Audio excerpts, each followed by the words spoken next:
We get home at 7 and I could not sleep. I got up at 11 o'clock and there's an email that was sent at 7 saying, we were so impressed by you and all the commentary from the Cincinnati people. We're not even going to interview the other 13 people. You're the next pediatric surgery Mm, fellow here. And mm. I was, okay, God. And then, so I'm like crazy. I started to text people and I texted the same doctor who told Who me told I you? was crazy that God was going to plop something. Like I said, I got the job at the University of Louisville. Man, that is good. That And is I wasn't good. trying to sound puffed up, but I was like, just look at God working. Just facts. I was just walking through the doors. I did my hard work. I don't mind grinding. I don't mind doing the hard work, which is why I think I really love bodybuilding because you got to grind. You can't get up on stage like not having done the grind.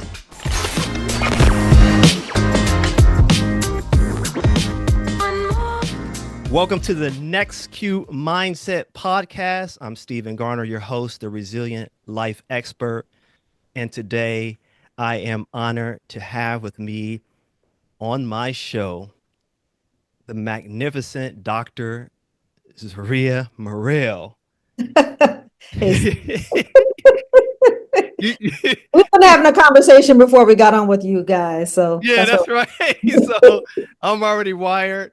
And Zaria, I like your style and how your bio is very down to earth Praise and God. reflects a side of you that I think I want to start out by reading. And before I do that, though, I want to state that Zaria is a world class pediatric surgeon. She will not say that she is this because her humility and passion for the craft and the people that she helps in her day to day life, which is her calling, by the way, she will not tout her accolades. She will not brag about her accomplishments, even though I believe she should, because Muhammad Ali said it's not bragging when you can back it up. Well, I guess.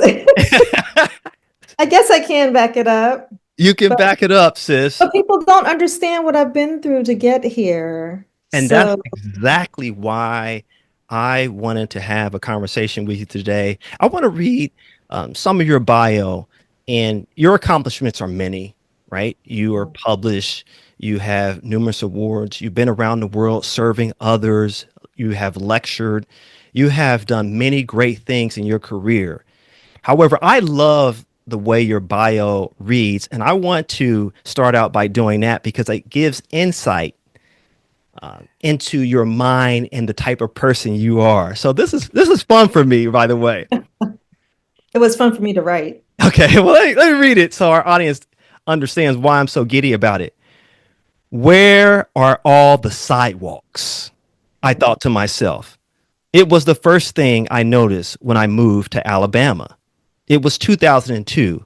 I had graduated from medical school 8 years before and finally completed a demanding surgical residency, which included 2 years of basic science research and a fellowship in laparoscopic and robotic surgery. It was an exciting time because my husband was returning to college to pursue a degree in ministerial theology, and I was joining an established senior surgeon in a busy private practice for my first job. The majority of our patients were obese, and we specialize in weight loss surgical procedures and adult general surgical procedures, which included management of breast cancer. I was excited to help patients lose weight and get healthy through surgery. I'm a city girl, I confess. I was born in Brooklyn and raised in Queens, New York. I went to Howard University in Washington, D.C., and the University of Maryland Medical School in Baltimore, Maryland. I walked to elementary school, took the bus and the train to high school, my summer jobs, and all over Baltimore, D.C., and New York. Although I was born and raised in the concrete jungle, I spent many childhood summers with my parents in their Caribbean island homes of St. Martin and Montserrat. Montserrat, Montserrat. Montserrat. Thank you so much. During those summers, in the cool of the early morning, my grandfather would run with my siblings and I to the beach for our morning sea baths. Yeah. That's a Swimming at that 6 a.m. that is fantastic. He would every make morning. Oh man, he would make the greatest food and smoothies with all the fresh tropical fruits and vegetables he grew in his garden. Man, you make me want to go there. Yes, I eventually became vegetarian and now a striving vegan.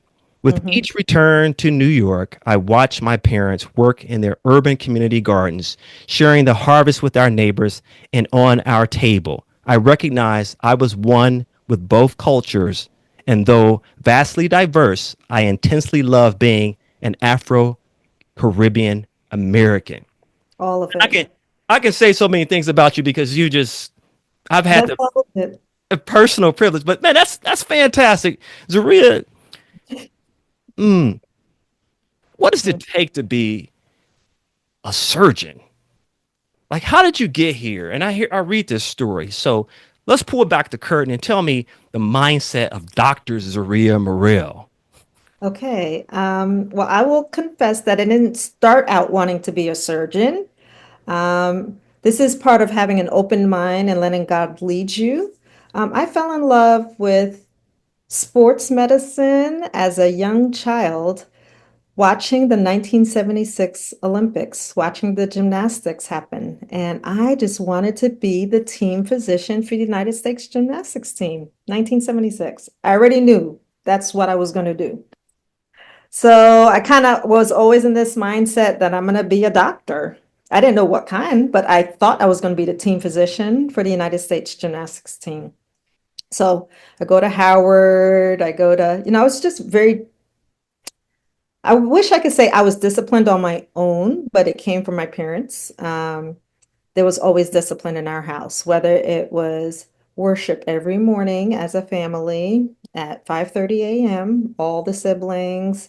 Daddy had to be on a 6 a.m. bus, so it was 20 minutes of worship. He was walking out the door at 5:50. We had to be in my parents' bedroom at 5:30 every morning, Monday through Friday. That consistency. Piano lessons on Sundays. After coming home from school, we would have to practice the piano. Each of us had 30 to 60 minutes on the piano. So the discipline was in the house. My mother always made fresh bread because she had 5 mouths to feed, 5 children. And so there was just always consistency. We knew mommy made bread 3 times a week. She made 3 loaves of bread 3 times a week. We could smell it walking home from school. So there was just always consistency in my life. There was an expectation of having good grades. So the decision to become a doctor, I don't remember my parents ever saying anything. I was the person that my siblings, when they fell and they got hurt, they came to me. I kind of took care of their wounds. In the Caribbean, my grandparents and friends taught me how to make a lasso with the long blades of grass. And I would catch lizards and then cut them open and look at their organs. Oh wow, that's crazy. Yeah, that was a kid. That was what I did. Oh I wow. was totally fascinated. So I always loved anatomy. I took anatomy class in high school. Anyway, so I go to college, I go to Howard, have amazing community of friends. Most of my friends were science majors, and we all have gone on to become physicians in all our different disciplines, and everybody's thriving and doing pretty well. But when I went to medical school at University of Maryland, that's when I realized that to be in sports medicine, or at least the pathway that most of the people I knew at that time were doing orthopedic surgery and then becoming like a sports physician. And then I saw my first broken bone get set, and I was like, oh, hell no, I cannot do this. Oh The man. bone and the crunch and it being in weird positions. So I I was on my surgery rotation and watching the intestines move. And I remember my mother being very particular about the food she would prepare for us.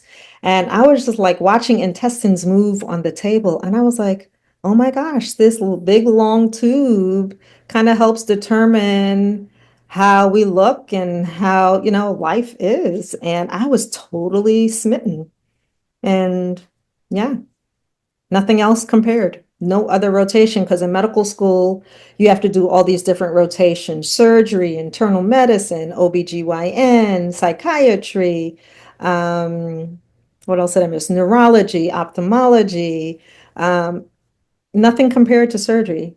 Everything paled in comparison. It's like, oh, I have to be a surgeon. That's kind of what happened. I didn't want to do anything else. Surgery was it. Was I it remember very clearly when I told probably shouldn't say this. When I told the chairman at the surgery department at the University of Maryland at the time that I was interested in surgery, he was like, I don't think you'll be a good surgeon. I don't think you'll get a job. And I what? was like, What? Yeah, he Now told me, what was his rationale behind that? I think it's just being a black female. I'll be honest with you. This was the early 90s. Wow. It's I had good interesting. grades. I had good grades, but I mean, yeah. It's So, interesting. I was looking at some research since you mentioned being a female, mm-hmm, wanting to be a surgeon. mm-hmm. And I don't know if this stat is correct, but it Oh, lists a very low percentage of not just African Americans, but mm-hmm, women mm-hmm. It's true. The percentage is right. are I don't know African what number American. you're going to quote, but I mean, the number of, It was like 2.8 or something yeah, like it's like that. 3%. I was going to say it's about 3%. Mm-hmm. Why is that?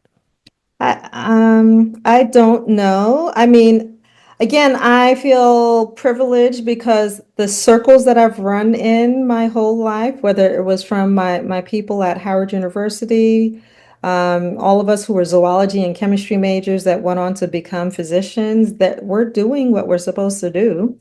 Um, I don't know. Blacks are what, 12% of the US population? Hmm. 12 to 15%. Right. It would be nice if there was 10% um, of African American physicians. Right. Not the case. The numbers are even smaller in pediatric surgery. Mm. Very few of us. So do you think he was biased by that perception or his I own don't experience? know. I don't know. I'll be honest. I can't speak to that, but I have repeatedly gotten similar commentary throughout my journey. Whether it was, um, I remember one time I was probably a third year surgery resident. So by this time, just so you know, I had done 2 years of general surgery. I had done 2 years of basic science research, and now I came back as what we call a third year surgery resident. General surgery is a 5 year residency, and most people will go out usually after the second or the third year of their residency to do the research and then they come back. So I went out to do research after my second year of general surgery. So I come back as a third year resident. I am working with a well-known, well-respected vascular surgeon, and I enjoyed doing the surgery. So I was doing the surgery with him. It's called a carotid endarterectomy. That's for people who have blockages in their main artery going up to their brain, and you free up the plaque that's inside. Back in those days, in the 90s, we were still opening the vessel and cleaning it out. There's more advanced technique where you don't have to make these big cuts in people's necks anymore. But at the time, the vascular surgeon said to me, honey, you're really good at what you do, but I don't understand. Why is a pretty girl like you doing surgery? You should be doing something easier so you can stay home and be with your family. And I was like, I'm not even married. I don't even have a boyfriend. I mean, like, I was just focused on being a good surgeon. But I think at that time, the perception was that women shouldn't be doing these things, even though there were trailblazers all along the way. I'm not the only one. I was very fortunate. I did my surgery training at State University of New York in Brooklyn. And my incoming class, there were like five females that were all interns in surgery. I had three female trauma surgeons. Um, they were amazing. And there were, so many other female surgeons in Brooklyn, New York, who were training me that were my mentors. And so to me, it was always a possibility. I'm talking in black and white Hmm. female surgeons. So I was exposed to excellence and people who were looked like me. So it always was doable. So you hear that. Did it discourage you or did it empower you? Because I know you to be I don't like being told what I can't do. I do. I know. I'm gonna do it anyway. I know. Yeah, Yeah, yeah. Don't tell me that I can't do it because then that just motivates me to do it anyway. I'm gonna do it. yeah. Because you are into sister. I mean, you're not just a surgeon. We'll get into this. You are a bodybuilder. You are a runner. Amateur beginner bodybuilder, learning. I know you say that, but I am learning. I, I see your and that's your humility, and I really appreciate that. And I love that about you. But you are doing a great job. I want to say that. And you're a runner, and you're just all around intense.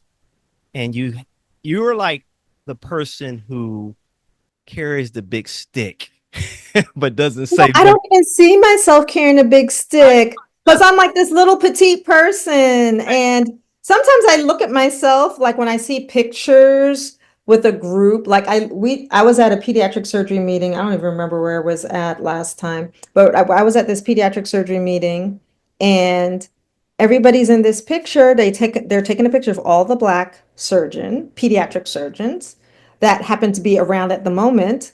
And I was like, who's that little person there? And I was like, oh, shucks, that's me. I was like, because I see myself as bigger Right. and I'm like That's 5'3". that's what I'm saying.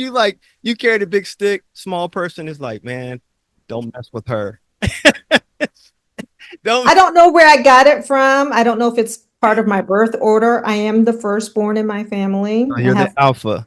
siblings, but yeah, I'm very protective of them, although they're totally independent and do their own thing, but I am protective of my siblings. I did do what's called in my fourth year of surgery residency, you have an opportunity to basically travel to other institutions where you might be interested in becoming a surgery resident, and they get to see you up front.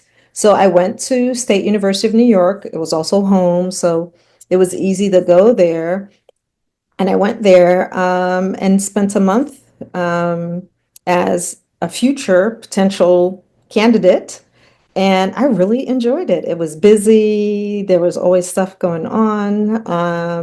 The group was very diverse. I love diversity. Um, yeah, I mean, I had residents who were Greek and Italian and Ukrainian and Indian and from all over the Caribbean, African. Those were my colleagues. And then the diversity was very similar in the faculty. Again, I had female um, people from Russia. I mean, like all over the world. And that's the beauty of being in a place like New York and in particular Brooklyn, that you just have this diverse group of people and we're all there with a common goal. We're here to take care of the patients. We're all here to learn. We're growing. We're moving up the chain in this the world of surgery. And for me, it was a fantastic experience. I'm not saying it wasn't hard. I'm not saying there weren't sleepless nights. I was just sharing with my son the other day that one night this was pre work hour restrictions. So I had worked um, all day. I was on call 24 hours. It was a busy night. The following day, theoretically, you're supposed to go home, but after the team rounds, well, the team was stuck in surgeries, the senior people, so they were like, nobody can leave until we know what's all going on with the patient. So by the time we finally left, I had been in the hospital about 36 hours. So it was around 12:30, 1 o'clock in the morning. I'm finally leaving to go home to basically take a nap, take a shower, and come back for 5:30 in the morning. And I got around 12:30 at night to my car and I had a flat and I just stood there and cried. And I was like, oh God, I can't believe this. I'm crying. And I know how to fix a flat. But I was just exhausted after working 36 hours and I stood there and I was trying to contain my tears. And two guys were walking down the street in Brooklyn and they were like, "Oh, ma'am, oh, you have a flat. Can we help you?" And I was like, "Yeah, sure. I don't care. I mean, you can mug me right now. I really don't care." And they got my tire changed, and I went home. But I mean, could I have done it myself? Yes. But I was just too tired, and they helped me out. God literally sent them. They fixed my tire, and I went home and showered and toughed up and let's go again. So you said you come from a household that was very disciplined Yes, and regimented, and very regimented. you had parents who had a routine and a standard of excellence by the way they live. And did Yes. that contribute to your focus, your intensity? And if so, how? I think so. I mean, my father was, and my mother, they both were very disciplined. My mom was a stay-at-home mom when we were younger. Now, when my two younger brothers, so I always tell my friends that my parents had us in groups, I guess. So there was the first three were all were within 3 years of each other, and then I was 10 and 13 when my two youngest brothers were born. Same parents, they just had us had a second group of kids. And my mom was working then, but at least when we were little, the first three, we would come home from school. Somebody would practice the piano, somebody's doing homework. We kind of rotate through shifts. So there was always no TV watching. The only time you could watch TV if there was an after school special. Um, so it was just very regimented. We could not watch TV Monday through Friday. The only thing we could watch on Saturday nights was The Love Boat. It's kind of quirky. But yes, that's and if we wanted to stay up late, we could watch Fantasy Island. And then, of course, when the Cosby Show came out, then we would watch TV on Thursday nights in a different world, and that was like the only 1 hour they would let us watch.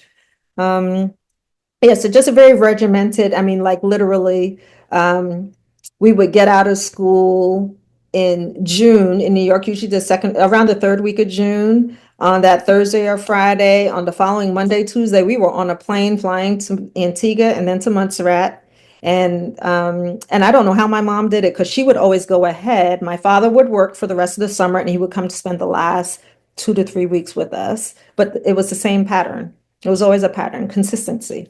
I remember getting up in the middle of the night and my father would be coming home late from work because my father was a printer. He ran a printing press. Um, he always had ink stained hands. But he would sit there and he would pour over the bills and he would write his checks. And always the first check was his tithe and offering. I just remember that always going out. That was the first thing. He says, God gets the first thing. So just kind of watched that consistency play throughout my life. And God rest their souls. My mom died 12 years ago. My dad just died in September at the age of 89. And I've just seen the consistency. And I feel like if that could work for them, you know, that's the only model I have. So that So, model of consistency and discipline, it helped you to overcome the obstacles. You focus on your goal, is what I'm hearing you say, and you focus on a routine and a regimen. I'm pretty sure that's what you have. Now, I want to know though, in mm, this process, what's the hardest thing you had to overcome? Your life. You're an accomplished surgeon. I know you would never say it. You mm, have been everywhere on the planet, pretty much so, serving there's others. still so much of the world I still have to see.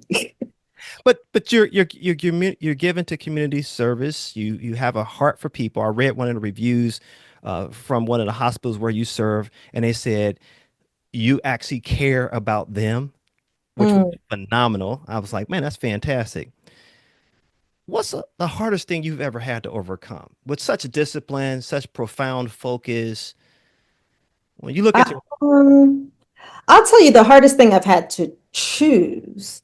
Maybe not over. I always felt like if I do the work, the result is gonna come.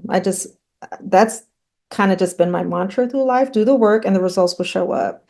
The hardest thing I ever had to do though was in 2009 when um, I went back to change disciplines. So I used to be an adult and bariatric surgeon. And when we shifted gears for me to go back and study pediatric surgery, that was huge because I knew it wasn't just me. Um, all before then is kind of, I hate to say it was just me I had to worry about. If I just did my work, I knew certain results will come. But now here I am, married with two children. And if I mess up now, it's going to affect the whole family. Um, and so before we even left Huntsville to go to Cincinnati, which is how we met, you and I met, uh, my husband and I had a sit down. It was like probably in 2007. Um, m- Dr. Gilbert, who's the person that I'm in practice with now, um, who is a pediatric surgeon, who was one of the people who kind of encouraged me to go back and study pediatric surgery. He says, "You're good at this. Why are you not doing this?" And I was like, "Oh, that ship has sailed. I didn't think I was good enough. I didn't think I was competitive enough. So I just did what I was good at. I was very good at laparoscopic surgery and robotic surgery. But pediatric surgery is exquisitely competitive to get into. And you have to have certain scores on your in-training exams. You take an exam yearly in surgery to see how you measure up with your peers. At the time, my grades weren't the best, not because I wasn't learning. It was just that the program that I was at was so busy, you didn't really have the time to study for the test. So when I would take the test, and there's some people who are really good at Hmm. taking. This is the first time in my life I ever wasn't good at taking a test. I like all through medical school, I did good on exams. I passed all my board exams on the first try. But man, when it was time trying to juggle being a surgeon and studying for this exam that happened every January, I mean, my scores kept, I was like, why am I getting worse scores? I'm learning. Anyway, so I just didn't think I was competitive enough to apply for pediatric surgery straight from residency. And honestly, when I made the choice to not pursue pediatric surgery, back in 2000 or so, 1999, 2000, I really thought that was a permanent door close. Hmm. And so when I'm here covering as an adult general surgeon, covering a pediatric surgeon who was the only pediatric surgeon at the time in Huntsville, um, and he's here encouraging me to go back. I was like, who does that? Nobody goes back after finishing. And he says, "You don't know what God has in store for you. Did you talk to God about it?" I was like, "Okay, now." So here I am. I'm at church. Oh no, that's not true. Let me rewind. So my husband and I go to this big surgery meeting that was in like San Francisco, and I was being inducted into the American College of Surgeons because I've done, checked all the boxes. You have to do a certain number of cases. You have to be interviewed and everything like that, and you're approved to become a fellow of the American College of Surgeons. And I'm there and I meet these other pediatric surgeons at a meeting that they're all Black and they're all very influential, definitely mentors from my perspective, of a pathway I could have taken, but I had not. And I said, "Yeah, I'm interested in doing pediatric surgery. Um, can I do that at this stage in my life?" They were like, "If you want to, we can help you." And I was like, "Oh, really? I didn't know it could go down like that." And so I go apply to all these pediatric surgery fellowships, and I only got 5 interviews. Most people back then were interviewing at 10, 15, 20 places. I got 5 interviews. Now, mind you, I am already at this point 6 years out of surgery residency. Most people apply straight from surgery residency into pediatric surgery. So I'm 6 years removed. So I'm competing with people who are younger than me. Hmm. And I go on all these interviews. I thought I'd do well in the interviews, but then you have something called match day, and I didn't match. And I was devastated. I was like, what? God. I mean, like I literally fasted and prayed. I was on a 40-day fast up until I had timed it so it would coincide with match day. Wow. And so match day comes, I'm here praying and fasting, and I don't match. And I'm like, God, really? What? And so, um, interestingly, I had been at church a few weeks before the match, and the pastor at the time had been preaching, Pastor James Doggett in Madison Mission, had been preaching this sermon. And I remember journaling about it. And he said, sometime God says, forward march. And he had some little pathfinders up there, and they were marching, and they were marching forward. And then he said, halt. And he said, sometimes God says, halt. And then they stopped. And he says, but what does it mean to mark time? He says, mark time, march. And the students are marching, but they're not moving forward. They're not moving backward. They're just marching in place. And he says, why do you mark time in place? What's the point of it? And I just remember saying, what's the point of mark timing? Okay. So I don't match, right? And then I'm like, okay, God, I don't know what to do because my next steps are I don't want to be a general surgeon anymore for adults. I want to do it for kids. And then I go through this interview process and nothing happens. So then I get this email from Cincinnati Children saying, oh, sorry to hear you didn't match, but we have these subspecialty fellowships that if you're interested, you can apply for. So I apply and they say, oh, come interview. So I go interview in Cincinnati. My husband goes up with me. So I'm interviewing with the head of the fetal surgery department at the time, and I'm telling him my story, how I'm interested in becoming a pediatric surgeon and all this other stuff, and how I had, would cross cover this pediatric surgeon in Huntsville, and he was encouraging me to go back. I do not mention God. I do not mention the sermon with the mark time and forward march and halt and all that. Don't mention any of that. So the pediatric surgeon who's interviewing me hears me. I'm kind of talking. I think I was just probably babbling. And he says, excuse me. He says, Zaria, how long are you going to mark time in Huntsville? I was like, Holy Spirit, he took my breath Oh away. my gosh. I What? was like, and then I just shut me up. I was like, what? I said, and my eyes started to well up with tears. And literally in that moment, when he said those words, how long are you going to mark time in Huntsville? I was like, okay, Holy Spirit, you just do what you got to do. Wow. You were talking to me. You knew I just wrote about this a few weeks ago. Then I don't match. Now I have an interview at Cincinnati. Cincinnati never even offered me an interview in the original match process, in the original interview process. So literally, he said those words. I was like, okay, God, thank you for talking to me through this person. Wow. So yes, they offer me the job. I end up staying in Cincinnati for 2 years. I'm telling you that moment in time was when I knew God was ordering the steps, and I was just walking through doors. I just Wow. had to be obedient. So I just kept on working hard. But yes, that decision to go back and move, I was a very comfortable, successful adult general surgeon.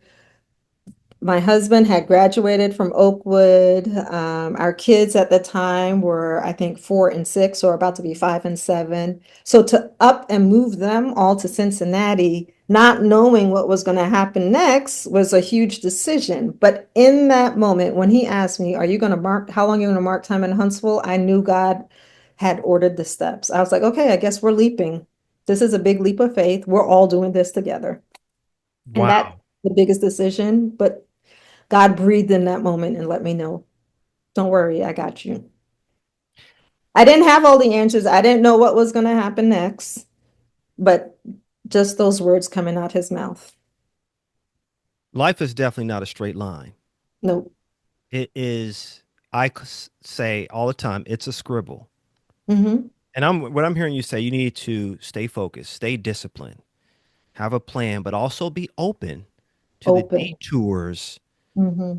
You also validate that success is preparation meeting opportunity. 100%. 100%. Yes. Preparation is definitely being prepared for an opportunity that you don't even know is going to happen. So it gets better. So I keep telling people that when I'm going to tell my story, No, tell that the story. I I want the give story. God I all want the the glory story. for this, because this is The just story. him opening Yeah, doors. yeah, yes, yes, yes. So, okay, so fast forward, I do a fetal surgery fellowship at Cincinnati. I do a pediatric vascular malformations fellowship at Cincinnati. And then I'm like, okay, now what?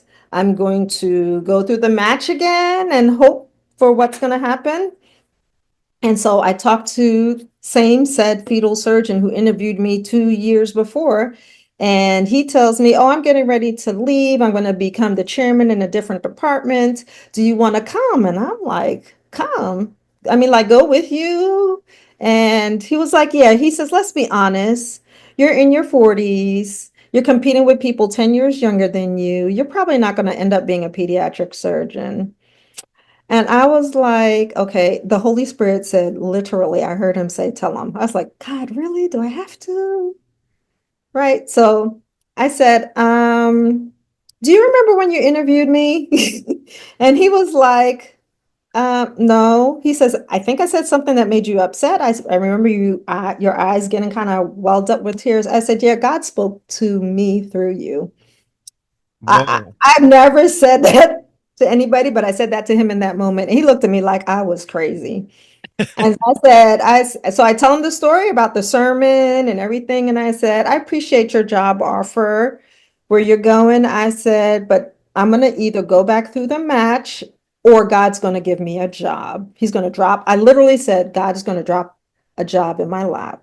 I don't know where that holy boldness came from. I just said it, right? And he again looked at me like I was crazy.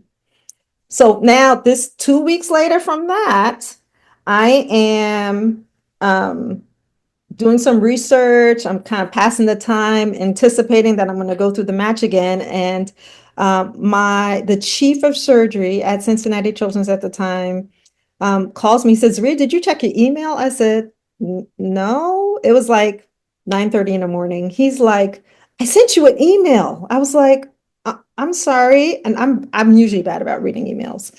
So I'm confessing, I'm being honest. You want to get in contact with me, send me a text. And back then, I'm talking about, this is 2011. So I was really not into texting even then. Anyway, so he said, you should have checked your email. So he says, listen, the person who was the matched pediatric surgery fellow at the University of Louisville has quit. I have already emailed the chairperson of the surgery department at the University of Louisville, and I have highly recommended you for this job, and the job is yours, My but you gosh. need to respond to the email. And I was like, oh, somebody was stepping in on my behalf already because he saw my work ethic. The work ethic. That's what I'm talking about. The work ethic. The work ethic. Work. Mm-hmm. And so yeah, so here it gets even better. So I call Louisville. I'm like, hi, I hear there's an opportunity for the pediatric surgery fellow, and I'm interested. I've sent you my resume. And they were like, oh, okay, well, there's 13 people ahead of you. You're number 14. I was like, oh, okay. So I'm thinking, they're never going to get to number 14, me. They have 13 people ahead of me who send their stuff ahead of me. And I said, oh, well, I just live in Cincinnati. Louisville's not that far away. It's 10 o'clock in the morning. They were like, hold on, we'll call you back. They call back like 15 minutes later. They're like, can you be here at 2? I said, sure can. I called my husband. I said, babe, I got an interview at the University of Louisville for 2 o'clock. I'm coming home, changing my clothes. Let's go. Let's go. Well, well, actually, I said, I'm gonna go. He says, no, I'm driving you. And I was like, you're Yeah, driving me? that's what I'm talking about, man. Because I'm driving you. And he brings the kids. And I was like, well, what are you gonna do with the kids while I'm interviewing? He says, I'll figure out something. He took them to the Louisville Zoo, right? So Mm. I'm here interviewing. And then I go back and read the email that my program director said, and he said to the chairperson at Louisville, oh, you would really like Zaria. She's as good as Romeo. So I'm thinking, who's Romeo? I don't know Romeo. who Romeo Yeah, is. yes, But yeah. Romeo has a work ethic that preceded him. Mm, And he was the previous fellow mm, at the University of Louisville. And he kind of had done the same thing that I had done. He had been practicing, he came back, he was military, he did all this stuff. He was at Cincinnati and he ended up being a ped surgery fellow at Louisville. So I go, I interview, I meet all these people. And they're like, yeah, the people in Cincinnati have been blowing up our phones and they keep talking about Zaria this, Zaria that, and no regrets. And so I'm done with the interview. My husband says he had a good time at the Louisville Zoo with the kids, and we're driving home. And I was like, okay, we get home at 7, and I could not sleep. I got up at 11 o'clock, and there's an email that was sent at 7 saying, we were so impressed by you and all the commentary from the Cincinnati people. We're not even going to interview the other 13 people. You're the next pediatric surgery mm, fellow here. And mm. I was okay, God. And then, so I'm like crazy. I started to text people and I texted the same doctor who told Who me told I you? was crazy that God was going to plop something. Like I said, I got the job at the University of Louisville. Man, that is good. That And is I wasn't good. trying to sound puffed up, but I was like, just look at God Just, working. just facts. I was just walking through the doors. I did my hard work. I don't mind grinding. I don't mind doing the hard work, which is why I think I've really loved bodybuilding because you got to grind. You can't get up on stage like not having done the grind. Mm, That's why I think I really enjoy the lifting of the weights because I have to work hard. I mm, like working hard. I like seeing the result from my discipline and working hard. mm. Yeah. What would you say, Zaria, to that younger version of Zaria, those Zarias out there, those who are hearing from that instructor or that doctor, girl, you can't make it, you can't do it. What would you say to them? I think it really depends on if they have the drive and they realize that they are walking in a purpose that's been given to them by God. I'll be honest with you. If you're not willing to do the work, I do think, again, this is about work and preparation. So if you haven't done the preparation, then it's kind of hard to walk down a pathway that you're not ready for. Mm, But I do think that if you're willing to put the work in up front, even though you may not see it, I didn't see all these doors opening down the road. I mm, just did the work that I had to do at the time where I was at, and I trusted that God would do what he said he was going to do. mm-hmm, So I'm just saying, just don't lose faith. And I honestly realize that I'm privileged from the standpoint of I had a very stable home life. I had parents who were committed to making sure that I was doing well in school. We always had good food. We traveled. I mean, even though it was always just to their home countries, we didn't really we literally got on a plane every summer to go to the Caribbean. And I mean, we weren't staying in the hotels. We were staying at grandma's house. We had chores. We had stuff to do. We went to the library in the Caribbean and checked out lots of books and then came back and sat on the porch and read all day. Not because we were required to. That's what we did to pass the time. Nobody had cell phones. Nobody was really there was no TV reception or anything. I mean, that's what you did to pass your time. I think people don't read as much as they should.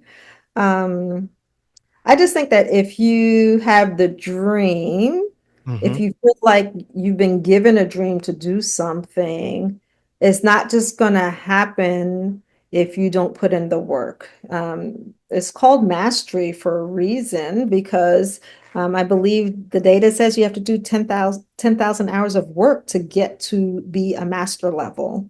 Um, so I know people look at it and say, ooh, 10,000 hours, how am I going to do it? You just do it every day. I mean, just show up every day. Like I was just telling you before, even though I'm a surgeon, I'm also into bodybuilding. I like the grind. I literally worked out at the gym for an hour and 15 minutes. I went on the Stairmaster for 35 minutes. I came back here. I ate my dinner before I got on the thing with you.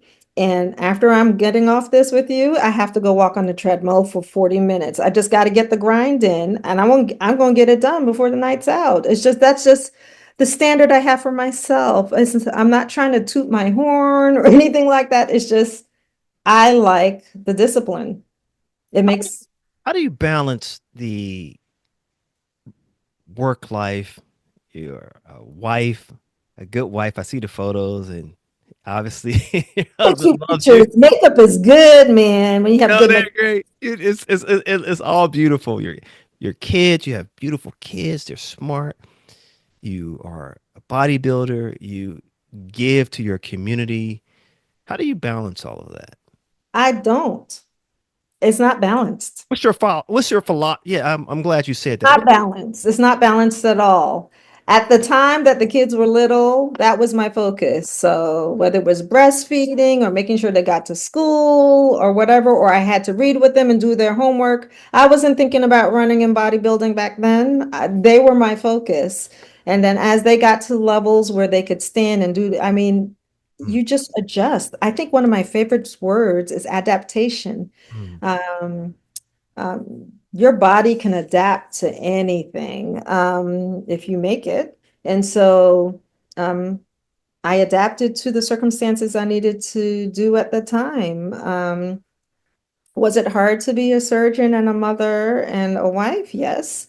Did mhm, I do all right? No, I tried the best with the circumstances I was giving at the time, but I did do my best at every level. Now I'm at a level where I can go back and the early mornings that I would have gotten up to go to the hospital and round, I don't have to do that anymore. My kids are independent and can kind of take care of themselves. I don't have to feed them or anything like that.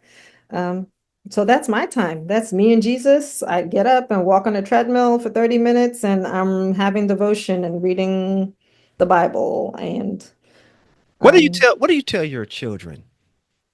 I tell them they have to grind too. I said, I did my grind. You need to do your grind. Just because what I have is not yours, not because I'm not willing to share, but don't think that you shouldn't do your grind yourself. I have expectations and they have their own challenges. I mean, my son's gone on and gone to college and graduated. My daughter, that was not a good fit for her. And as a type A grinder, I don't understand that mindset. And it's hard. It's hard because I want her to grind because she's good at what she's excellent at being like into makeup and fashion. Um, I don't even decorate my house at Christmas time because I suck at it. My daughter does it because she's so good. I mean, like she's just gifted in certain areas. Um, so I encourage them to just try to be the best that they can, to know that God created you for a purpose. Um, you need to figure out what your purpose is, but you won't learn what it is if you're not doing some type of work and seeing what you're good at. So you Hmm. got to do something. Um, when I was in high school doing calculus, even though I was thinking I wanted to be a doctor, I wasn't thinking that far ahead that I was going to be a surgeon. I just really liked my calculus and I liked figuring out the problems. And I would cry if I got a 98 on an exam because, oh, I missed that negative mark. I mean, like, or I just missed one little step. That stuff would piss me off because I love the discipline of there's a process for a reason. Mm, They say, do you know that does the process know that you're trusting it? Yeah, I do trust the mm, process. I mm. love logical things. What do you want your legacy to be when you look back at your life and you say, "This is the story of Dr. Zaria Murrell"? What would Hmm, you what do you want that story to be? hmm. That I did the best at what I had in front of me at the time. And I hate to say this, I don't want to be a doctor for the rest of my life. I love being a doctor now. I enjoy it. I've been doing this for 30 years, but I love traveling. I love learning new languages. I love eating good food. I really have learned to love bodybuilding. And it's interesting. I only started bodybuilding because as I was approaching 50, um, and okay, I started running when my daughter was 3. And that was just to get out the house because I felt a little overwhelmed. I needed to burn off some energy. So I started running. So you And started running. I literally did. I started running, and then somebody Uh, challenged me to run a race, and then I ran more and more races. And as I would run races, and I would see people passing me, I was like, "Oh, how are you passing me? I needed to catch up." So I am competitive. But I know my limitations. I know I'm not built to be a certain, like some people are just naturally gifted as runners. Mhm. I just was enjoying the moment for what it brought for me.